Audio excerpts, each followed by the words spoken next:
తెలంగాణ మాజీ ముఖ్యమంత్రి BRS party chief Kalvakuntla Chandrashekar Rao Siddipet జిల్లా గజ్వేల్ పరిధిలోని ఎర్రవెల్లి ఫామ్ హౌస్లో చండీ యాగం నిర్వహించాలని నిర్ణయించారు. ఈ మేరకు యాగానికి కావాల్సిన అన్ని ఏర్పాట్లను సిబ్బంది పూర్తి చేశారు. నేటి నుంచి ఈ నెల 6 వరకు ఎర్రవెల్లి వ్యవసాయ క్షేత్రంలో చండీ యాగం జరగనుంది. మొత్తం 15 మంది బూత్వికులు కేసీఆర్, శోభ దంపతులు ప్రధాన కర్తలుగా యాగాన్ని నిర్వహించనున్నారు.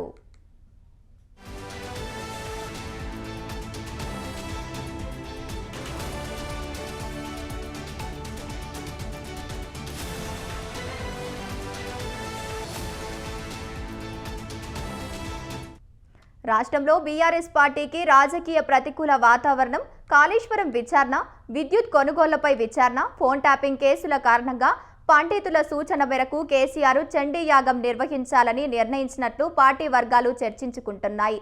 అయితే ఈ యాగానికి ఇటీవలే సొంత పార్టీ నేతలపై మాటల తూటాలు పేలుస్తున్న ఎమ్మెల్సీ కవిత హాజరవుతారా లేదా అన్నది ఆసక్తికరంగా మారింది.